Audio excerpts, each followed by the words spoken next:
আসসালামু আলাইকুম এভরিওয়ান, সবাই কেমন আছেন? আশা করি সবাই ভালো আছেন।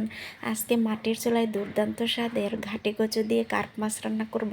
তো এই জন্য প্রথমে চুলায় একটা কড়াই বসিয়ে দিয়ে তাতে পরিমাণ মতো তেল দিয়ে পরিমাণ মতো পেঁয়াজ রসুন কুচি ভেজে তাতে পরিমাণ মতো হলুদ গুঁড়ো, মরিচ গুঁড়ো, ধনিয়া গুঁড়ো, তারপর পরিমাণ মতো জিরে গুঁড়ো দিয়ে স্বাদ মতো লবণ দিয়ে ভালোভাবে অল্প পানি দিয়ে মশলাটা কষিয়ে নেব। মশলাটা যখন কষানো হয়ে যাবে তখন এ পর্যায়ে আমি মাছগুলো দিয়ে ভালোভাবে কষিয়ে নেব। আজকে আমি মাছটা ভেজে রান্না করিনি।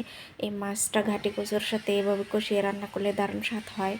তো আমি মাছটা এভাবে মশলার সাথে ভালোভাবে কষিয়ে নিয়ে তারপর এখানে আমি ঘাটি কচু দিয়ে ভালোভাবে মশলা, মাছ এবং ঘাটি কচু একসাথে কষিয়ে নেব। তারপর সবগুলো যখন ভালোভাবে কষানো হয়ে যাবে এখানে আমি পরিমাণ মতো ঝোল দিয়ে দিব। তারপর নেড়ে চেড়ে ঢাকনা দিয়ে ঢেকে পুরো রান্নাটা কমপ্লিট করে নেব।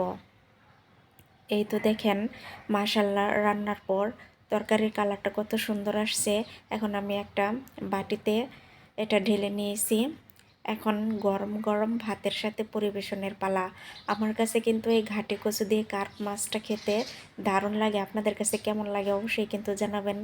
সবাই অনেক অনেক ভালো থাকবেন। দেখা হবে নেক্সট কোনো ভিডিওতে। শুভকামনা সবার জন্য। ধন্যবাদ সবাইকে।